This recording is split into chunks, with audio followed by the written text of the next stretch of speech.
Before watching the video, don't forget to subscribe the channel and enable bell notification to never miss an update from us. Hello friends, welcome to Entry, and today I am going to discuss very important term from your banking perspective. Look at my topic, non-banking finance institutions. It is an important one, okay?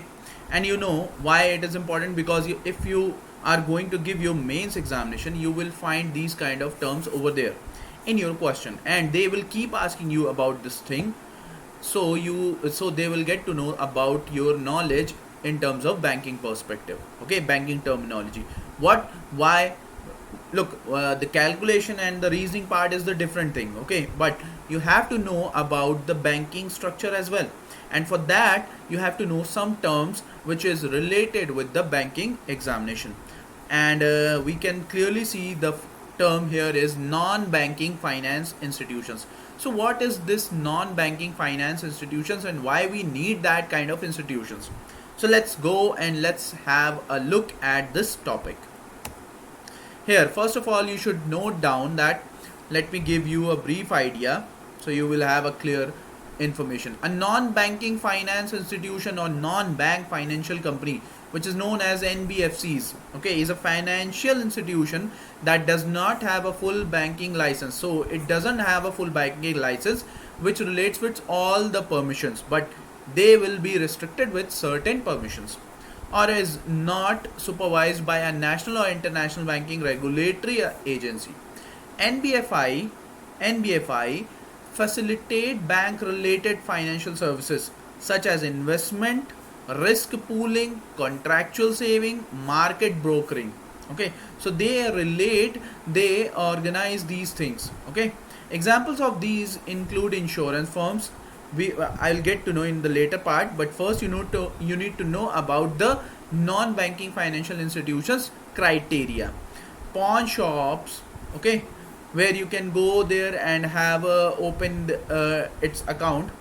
Cashier's check, not that kind of account which is saving or current. So there will be a different type of account, okay? Cashier's check issuers, check cashing locations, payday lending, currency exchange. So they are the third party, you can say that, okay? And micro loan organizations, okay, that finance organizations. Alan Greenspan has identified the role of NBFIs in strengthening an economy, okay? So basically it is an essential tool to strengthen our economy, as they provide multiple alternatives to transform an economy's savings into capital investment, which act as backup facilities should the primary form of intermediation fail, okay? If primary form of intermediation fail, then this NBFI or NBFCs will come into play, okay? So I think you have a clear idea. Let's move on and let's see what are the other informations related to this NBFCs. Role in financial system, that is more important, because you need to know about this role, otherwise there will be there is no sense of reading or studying this topic, okay? NBFIs supplement banks by providing the infrastructure to allocate surplus resources to individuals, okay? So they can provide surplus resources to individuals and companies with deficits, okay? So that means they can provide their help. Additionally, NBFIs also introduces competition in the provision of financial services. While banks may offer a set of financial services as a packaged deal, okay, so they can provide with the help of bank as a package deal. NBFIs unbundle and tailor these service to meet the needs of specific clients. As I have told you that those clients has to be like individuals or can be of a deficit one, okay?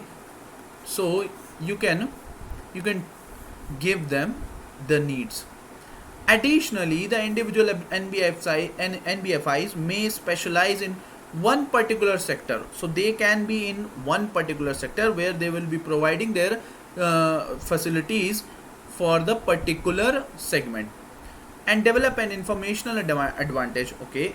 We will get to know about this top 10 NBFCs in India. through the process in unbundling, targeting and specializing. NBFIs enhances competition within the financial services industry. So basically they will give you a healthy competition when you enter into the market. So you have to know about this thing. Here, non-bank financial institutions offer most sorts of banking services. Okay, so generally they are dealing with the banking services. Okay, such as loans, credit facilities, private education funding, retirement planning, trading in money market, underwriting stocks and shares. So they will be everywhere. Okay, unlike the banking sector where we are dealing with only commercial dealings like taking money with the transactions and depositing. Term finance certificate, okay, TFCs, and other obligations, these are also there. These institutions also provide wealth management, such as managing portfolios of stock and shares. So they can manage your stock and shares. What? Term finance certificate. Discounting services will also be there. Example, discounting of instrument and advice on merger and acquisition activities. So if you're merging your company or you're merging your organization, they will provide you help, okay, by suggesting some role models.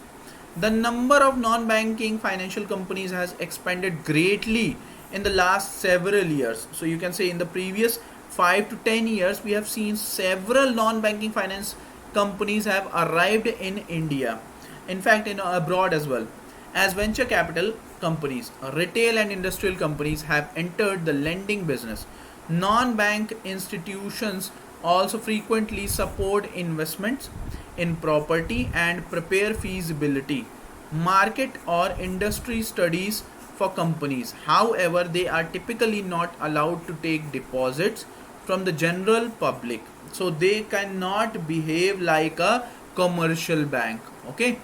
Because if they are going to behave like a whole commercial bank, that means there will be no difference there between the commercial bank and the non-banking financial institution. So and it happens because we are providing them, or you can say the guiding authority will provide the NBFCs with restricted permission, okay, and have to find other means of funding their operations, such as issuing debt instruments.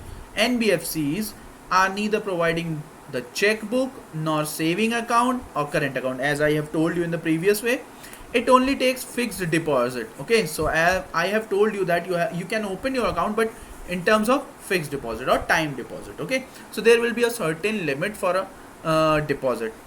All right, so I believe you have got a fair idea about non-banking finance institutions and what role it plays in the market.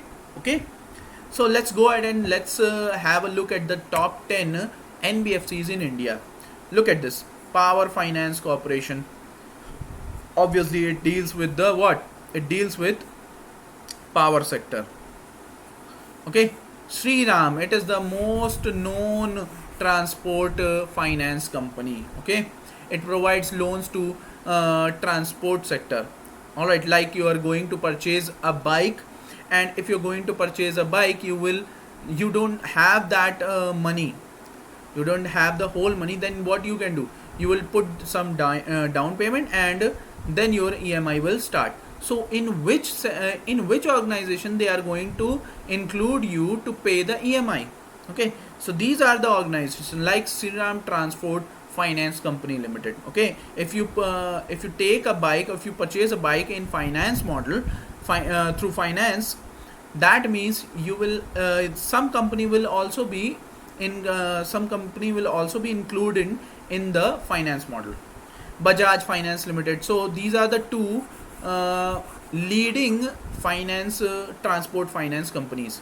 Mahindra and Mahindra Finance, Muthoot, it deals with the gold. HDB, Chola Mandalam, Tata Capital, L&T, Aditya Birla. So they are the biggest finance companies, non-banking finance companies in India. Okay, so I believe you have a clear idea about what the NBFCs are and what role they play in India's economy.